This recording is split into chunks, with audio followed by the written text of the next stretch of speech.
Olá, minha gente, bem-vindos ao nosso grupo de conexão. Mais uma vez nos reunindo aqui para um estudo da Palavra de Deus. Mas antes de expormos o texto, eu quero deixar para você dois recados muito interessantes e importantes. No próximo domingo agora, no domingo à noite, das 19 horas, nós teremos o testemunho da Laurinha. Então é muito importante que você venha para ouvir esse testemunho. Deus continua operando milagres tremendos. E isso é fantástico, não é verdade? Então você venha ouvir, que eu tenho certeza que vai ser edificante para a sua vida. E um outro aviso muito importante é com respeito ao nosso batismo. Nós teremos o batismo agora no dia 12 de setembro, que será o segundo domingo de setembro, às 19 horas teremos o nosso batismo.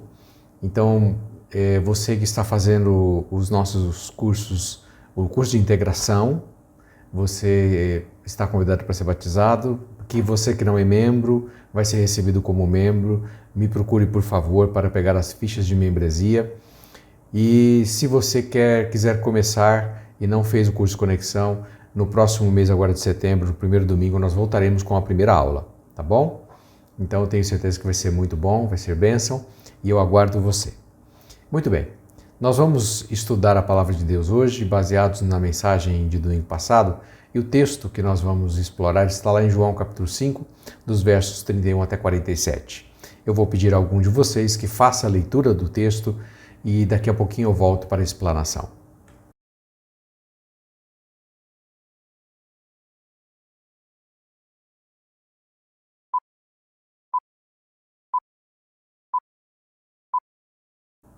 Este texto que nós acabamos de ler, ele na verdade marca um divisor de águas na vida do ministério de Jesus. Até o capítulo 4, o final do capítulo 4, o evangelista João estava relatando a respeito da divindade de Jesus, dos seus milagres, do início do seu ministério e estava tudo tranquilo. As águas estavam tranquilas. Mas quando Jesus cura um paralítico lá no tanque de Betesda e o faz num sábado, Jesus arruma uma briga tremenda com os líderes religiosos da sua época, com os tradicionais, e essa briga ela vai até a cruz. Por conta destas questões, o ânimo dos judeus se inflamam contra Jesus e eles vão realmente conseguir condenar Jesus à pena de morte capital, que era a morte na cruz. E quando Jesus cura o homem no sábado, os judeus perguntam assim, peraí, mas quem é você? Quais são as credenciais que você tem que lhe permitem curar no sábado e se dizer parecido com Deus, ou se dizer igual a Deus? E Jesus então vai justificar. Jesus então apela para as suas testemunhas.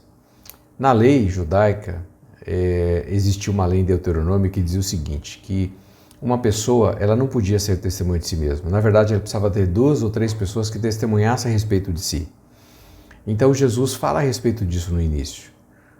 Vocês não vão aceitar o meu testemunho, mas deixa eu colocar um testemunho para algumas pessoas que validam aqui a minha divindade. A primeira pessoa que Jesus cita é João Batista. É o primeiro testemunho, a primeira credencial de Cristo. Porque os judeus tinham acreditado em João Batista. João Batista tinha sido uma pessoa muito simples, que pregava no deserto, uma pessoa que pregou a respeito do arrependimento. Muitos judeus foram ouvir o João Batista, muitos judeus foram batizados por João Batista, porque ele anunciava que o reino de Deus acabava de chegar, né? É chegado o reino de Deus. Mas quando eles mandam uma comitiva para conversar com João e perguntam, João, você é o Messias, você é o Cristo prometido? João fala, não sou eu. E depois João batiza Jesus. E é lógico que João reluta por batizar, porque por que Jesus deveria ser batizado? Mas no batismo, na verdade, seria o referencial e a própria certeza que Deus daria a João Batista da deidade de Cristo. Quando João Batista batiza Jesus, a Bíblia diz que o Espírito Santo pousa na forma de uma sombra sobre Jesus e eles ouvem uma voz, este é meu filho amado em quem eu tenho prazer. Quando João Batista ouve isso, ele tem certeza absoluta de que Jesus era o Cristo. E depois do batismo, quando Jesus se encontra com João, João aponta o dedo para Jesus e diz assim: eis o Cordeiro de Deus que tira o pecado do mundo, e as pessoas passaram a acreditar. João Batista foi preso, foi morto de uma forma muito cruel. Você lembra-se disso, que a sua cabeça foi cortada. Mas, na vida, João Batista foi aquela pessoa que apontou para Jesus. Então Jesus diz assim: vocês creram que João Batista era um verdadeiro profeta? E eles tinham crido mesmo. E ele fala: ok, João Batista apontou para mim e disse que eu sou o Cristo. Se vocês acreditam em João, ele é a minha primeira testemunha. A segunda testemunha que Jesus traz para si são as suas próprias obras, no verso 36. Ele diz isso: vocês não acreditam em mim? Olhem para o que eu tenho feito. João, na verdade, relata 3 milagres até então. O milagre de Caná da Galileia, João capítulo 2, depois o milagre da cura do oficial do rei, e o último milagre, que é esse milagre que causou toda essa celeuma, que foi o milagre da cura do paralítico no tanque de Betesda. E é evidente que Jesus já tinha feito outros milagres, porque os outros evangelistas relatam outros milagres de Jesus. Mas o fato é que João só tinha relatado esses 3, por enquanto. E Jesus fala assim: vocês não creem? As obras e os milagres que eu tenho feito são milagres de Deus. Só Deus pode fazer. E interessante que na conversa de Jesus com Nicodemos no capítulo 3, Nicodemos fala isso: ninguém pode fazer as obras que você faz se não vier da parte de Deus. Então eles acreditavam. E Jesus falou assim: vocês não acreditam? As minhas obras e os milagres que eu tenho feito testemunham a respeito de mim e dizem que eu sou o Cristo.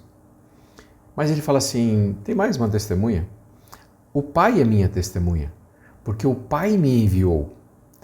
E Jesus fala alguma coisa muito forte a respeito disso, porque o judeu, existia um orgulho nacional, porque Moisés, que para o judeu foi, lógico, evidente, o maior profeta, ele ouviu a voz de Deus, ele falou com Deus, ele foi receber as tábuas da lei no monte.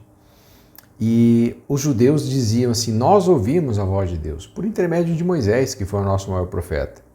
Mas eles mesmos, na época de Jesus, não ouviam, não conseguiam mais ouvir a voz do Pai. E Jesus fala assim: o Pai dá testemunho a respeito de mim, mas é uma pena que vocês não conseguem ouvir a sua voz. Eles estavam com o coração tão duro que eles não conseguiam ouvir a voz de Deus.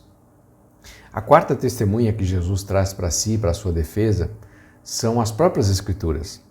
Porque os judeus, eles acreditavam que quanto mais eles lessem as Escrituras Sagradas, mais eles teriam vida eterna, que a leitura da Escritura traria vida eterna. Jesus fala assim: vocês creem que as Escrituras trazem a vida eterna, não é verdade?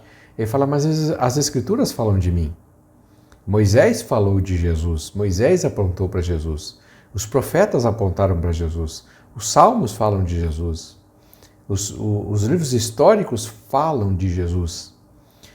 Todo o Antigo Testamento aponta para aquele que viria a nascer, que é Jesus.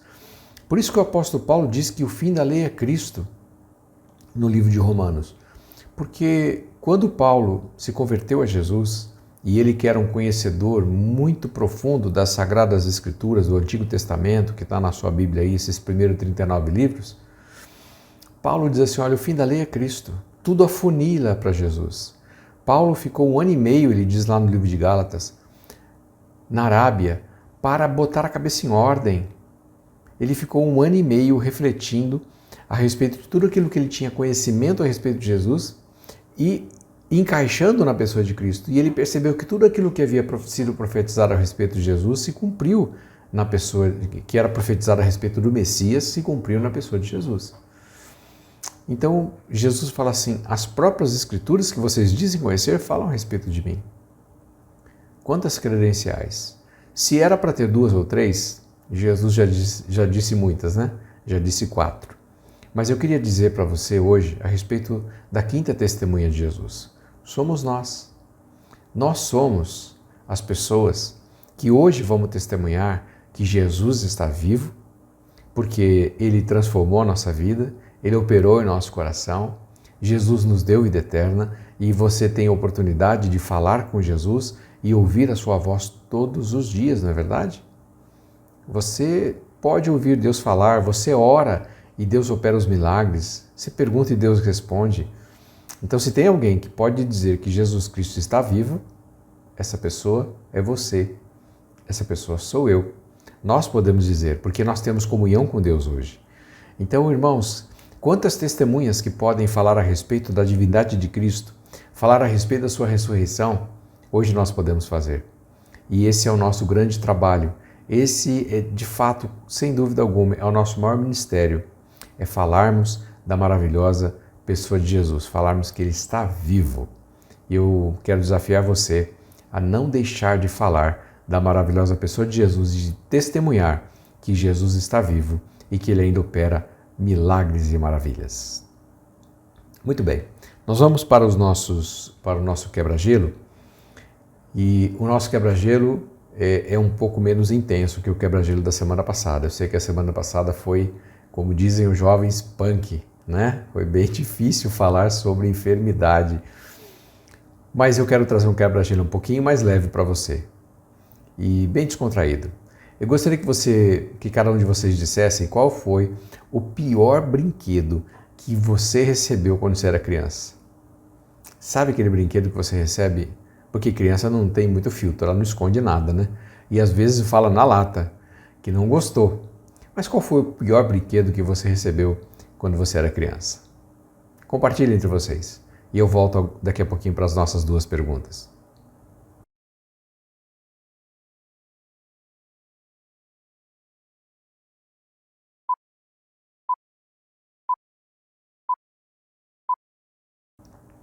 A nossa primeira pergunta está baseada num versículo, num texto da Palavra de Deus.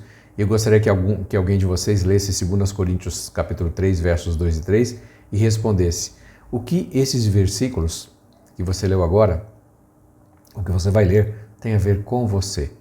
2 Coríntios 3, 2 e 3. O que ele tem a ver com você? Compartilhe entre vocês.